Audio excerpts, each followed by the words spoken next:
नमस्कार, मैं प्रेरणा Sharma think tank पर आप सभी का बहुत बहुत स्वागत करती हूँ।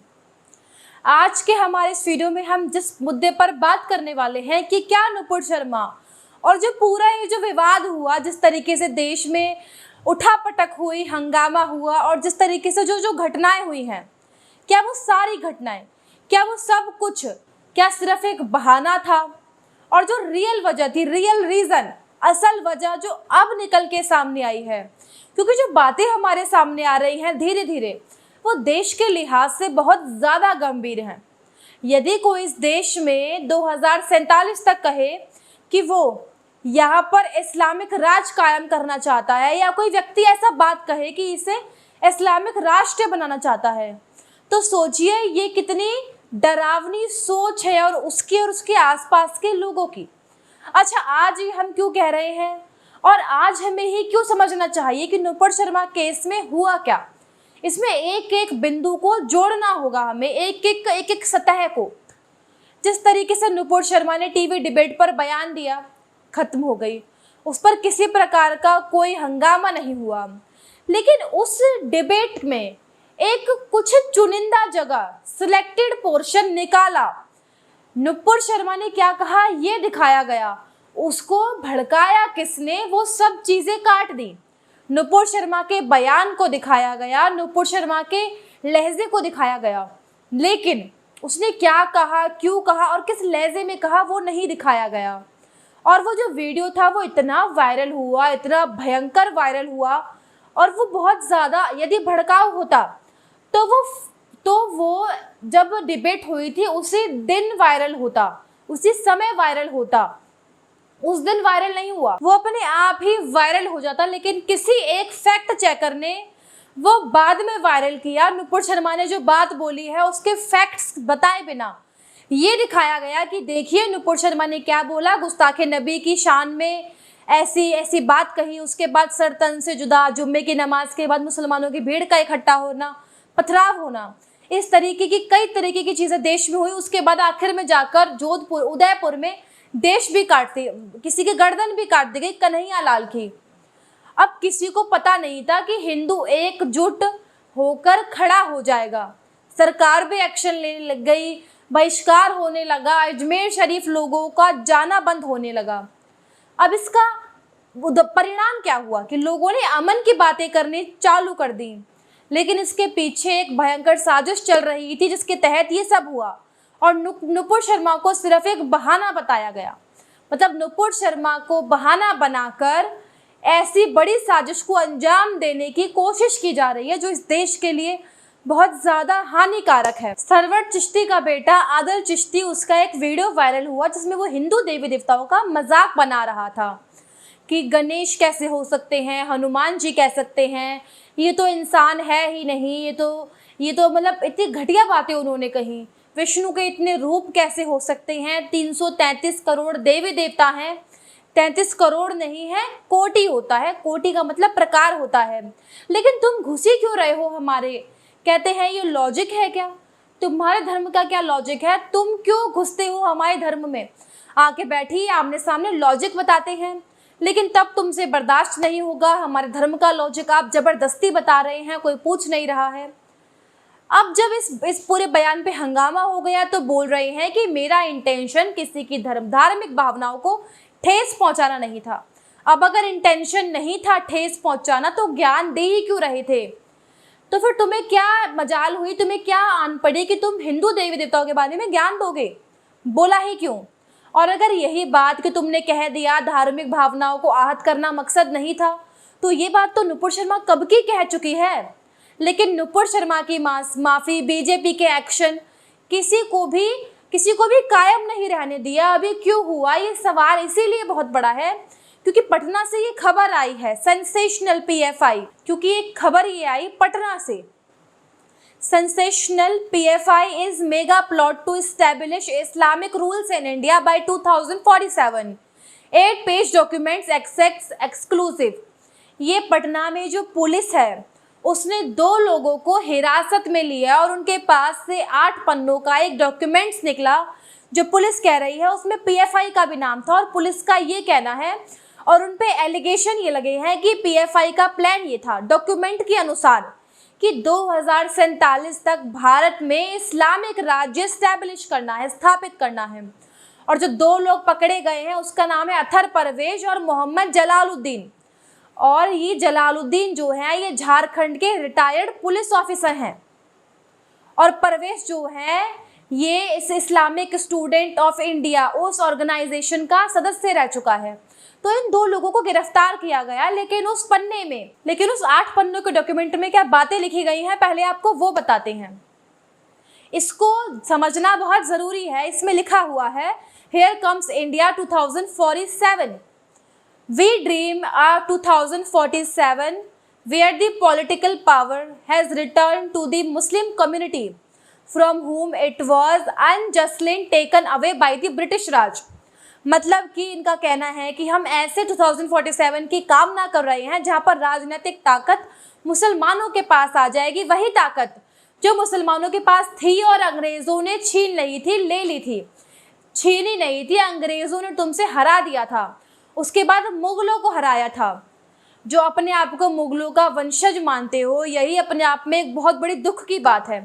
खैर जाने दीजिए, मान लीजिए, लेकिन ये तो आपने बताया नहीं कि अगर अंग्रेजों का आपका हराना और राज कर लेना, पावर ले लेना, अगर ये सब राइट नहीं था, न्याय संगत नहीं था, तो मुगल जो भारत में आए थे वो गले में क्या माला डालने के लिए आए थे? वो भी तो तलवार की नोक पर ही आए थे। खैर ये सब बातें तो होती रहेंगी। आगे क्या लिखा है? The road map towards the first starts with the socio-economic development of the Muslim community for which separate roadmap is already provided for the empowerment foundation of India। यानी कि मुसलमानों का सोशियो इकोनॉमिक डेवलपमेंट करो and the resultant empowerment would lead also political empowerment which would then act as the victorious cycle towards better socio-economic development and further political power। We are given ourselves a target to bring about Islamic government in India। इन्होंने खुद को खुद ही target दे दिया है कि साल 2047 तक उनको भारत में इस्लामिक राज लाना है। अगर इतना ही शौक था तो पाकिस्तान क्यों नहीं चले गए? वहीं चले जाना था आपको। आज बैठकर यहाँ रहकर इस्लामिक राज स्थापित करने का क्या मतलब है? और यहाँ प्रोपेगेंडा चलता है कि इस देश में हिंदू राष्ट्र स्थापित किया। इसके बाद कितनी गंभीर लाइन लिखी है, सुनिएगा कि हमें जीतने के लिए माइनॉरिटी से मेजॉरिटी बनने की जरूरत नहीं है। लिखा गया है कि PFI is confident that even if 10% of total Muslim population behind it, PFI will subjugate major community their knees and bring that the glory of Islam। समझिए, लाइनें सुनिए आप इनकी। PFI को यकीन है इस बात का पूरी मुस्लिम आबादी के मास 10% भी उसका साथ देंगे। तो मकावड़ मेजॉरिटी कमिटी, जो डरपोक मेजॉरिटी कम्युनिटी है, यानी कि हिंदू डरपोक मेजॉरिटी कम्युनिटी है, तो जो डरपोक हिंदू हैं वो घुटनों पर ला सकते हैं और इस्लाम की ग्लोरी को वापस भारत में स्थापित कर सकते हैं। सुनिए, आगे लिखा है कि मुस्लिम कम्युनिटी को इस लक्ष्य तक ले जाने के लिए प्रेरित करना है। आगे लिखा है, यानी मुसलमानों में युवाओं को खास तौर पे ये बताना है कि आप ऊपर वालों का ये काम कर रहे हो यदि इस्लामिक राज भारत में स्थापित हो रहा है। Allah had created the world कायनात and Muslim were made first to establish law of Allah and secondly Muslims are die on earth. यानी कि अल्लाह ने ये दुनिया बनाई और उसको 2 काम सौंपे, एक इस्लाम का राज स्थापित करना और वही राज करेंगे।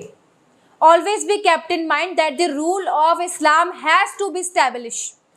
हर वक्त दिमाग में ये चलना चाहिए कि इस्लाम का राज ही है। इतना भयंकर डॉक्यूमेंट इन्होंने तैयार किया है कि क्या ही कहने। आगे एक पैरा और सुनिए। इसमें लिखा है, इस डॉक्यूमेंट में 4 स्टेज बताई गई हैं। पहली जो है उसमें लिखाया गया है कि मुसलमानों के दिमाग में ये भरना है, बार बार याद दिलाना है कि तुम्हें कोई परेशानियां हैं, शिकायतें हैं, और जहां शिकायतें नहीं भी हैं, जहां शिकायतें नहीं है वहां शिकायतें बनाओ। उनके दिमाग में भरो कि तुम्हें डराया जा रहा है, धमकाया जा रहा है, तुम्हारा शोषण हो रहा है। ये सब उन्हें सिखाया जा रहा है। इस डॉक्यूमेंट में ऐसी भयंकर भयावह बातें लिखी गई हैं। नए नए लोगों को शामिल करो, इस तरीके के प्लान बनाए जा रहे हैं। और पुलिस का कहना है कि इस डॉक्यूमेंट पर लिखा था ये सर्कुलेट करने के लिए नहीं है। ऐसी बातें बाहर आ जाएंगी तो मामला खराब हो जाएगा। पुलिस कह रही है कि ये इंटरनल कम्युनिकेशन है, ये अंदरूनी बातें हैं, ताकि सबके दिमाग में ये बातें चली जाए कि काम आखिरकार होना कैसे हैं। हालांकि हमें लगा कि हमें आपको ये बताना चाहिए कि PFI पर इसने क्या रिएक्शन दिया। उन्होंने कहा है कि जो बिहार पुलिस के दावे हैं ये झूठे हैं, ये सारा गलत डॉक्यूमेंट है, ये PFI कह रही है ये सब मनगढ़ंत बातें हैं। उनका कहना है कि पहले ये मिला था यूपी के एक बस्ती में, ऐसे ही डॉक्यूमेंट्स मिले थे। अब ये बिहार पुलिस कर रही है, 2 राज्यों की पुलिस मिलकर पॉपुलर फ्रंट ऑफ इंडिया को बदनाम कर रही है। ये PFI का अपना खुद का ये ऐसा स्टेटमेंट है। चलिए थोड़ी देर के लिए मान लीजिए कि आप सही बोल रहे हैं, लेकिन इसमें 2 सवाल हैं कि PFI पहली बात है कौन, PFI पॉलिटिकली है कौन जिससे इस देश की सरकारें इतना डर जाएं कि उन्हें लगे कि इन्हें खत्म करने के लिए, बर्बाद करने के लिए एक ऐसा प्लॉट क्रिएट करो और PFI को बैन करो। PFI जीत कर रही है, देश के किस हिस्से में है ये जो ऐसा किसी सरकार को ऐसी मनगढ़ंत बातें बनानी पड़ेंगी। और दूसरी बात कि सबसे बड़ी बात हमें ये बताइए कि PFI को यदि बैन ही करना होता तो ऐसे तो बहुत सारे वाक्य हैं जिसमें PFI का नाम आता है, बल्कि लोग तो यहाँ पर ये सवाल उठाते हैं कि PFI को सरकार बैन क्यों नहीं कर रही है। अभी तमाशा उठाने की कोई ज़रूरत नहीं है PFI वालों। तो ये समझ नहीं आता ये हो क्यों रहा है। पुलिस को इसे गहराई से जांच करनी चाहिए और एक एक बिंदु की जांच करनी चाहिए। और तीसरी बात, ये कौन से लोग हैं जो बैठकर इस तरीके की प्लानिंग कर रहे हैं कि भारत को इस्लामिक राष्ट्र बनाना है, और क्या नुपुर शर्मा का वो पूरा मामला इसी प्लान का हिस्सा है। वो जो बात है कि 10% मुसलमानों का इनका साथ मिल जाए, चलिए PFI को साइड रखिए, कोई तो लोग हैं वो 10% मुसलमानों को साथ लाने वाले और इस्लामिक राष्ट्र बनाने वाले हिंदुओं को पता नहीं कहाँ कर देंगे। क्या इसी एजेंडे को पूरा करने के लिए नुपुर शर्मा का मामला गरमाया गया था कि देश भर में मुसलमान एकजुट होने लगे, नबी की शान में ये सब होने लगा, हिंदू राष्ट्र बना रहे हैं, हमें टारगेट कर रहे हैं। क्या ये इसी के लिए था, ये सब प्लानिंग थी? क्या नुपुर शर्मा को बलि का बकरा बनाया जा रहा था पॉलिटिकली, राजनीतिक स्तर पे, इकोसिस्टम के जरिए, राजनीतिक सिस्टम के जरिए नुपुर शर्मा को कि बीजेपी से जोड़कर दिखाइए, बीजेपी के खिलाफ मुसलमान वैसे ही खड़े हो जाएंगे, प्रवक्ता बीजेपी का है, यदि उसने बोला तो माहौल बनाने के लिए और आसानी हो जाएगी। क्या ये सब जानबूझकर किया गया? और इस उम्मीद के बिना हुआ, इनको लगा नहीं था कि हिंदू इतना एकजुट हो जाएगा, जो कि आ गया है। हिंदू शांतिपूर्ण सड़क पर आ गया। काफी लोगों ने सोचा होगा कि दंगे होंगे, हिंदू तो कुछ करेगा नहीं, लेकिन हिंदू शांति से खड़ा हो जाएगा, ऐसे किसी ने नहीं सोचा था।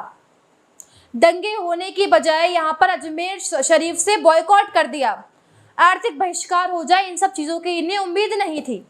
इसलिए प्लान तो बन गया, लेकिन वो सक्सेसफुली इम्प्लीमेंट हो नहीं पाया। ये बहुत खतरनाक साजिश थी ये। और यदि इस साजिश का और नुपुर शर्मा मामले का कनेक्शन मिलता है तो पुलिस को बहुत गंभीरता से जांच करनी चाहिए कि सारे लोग किस तरीके से आपस में जुड़े हुए हैं।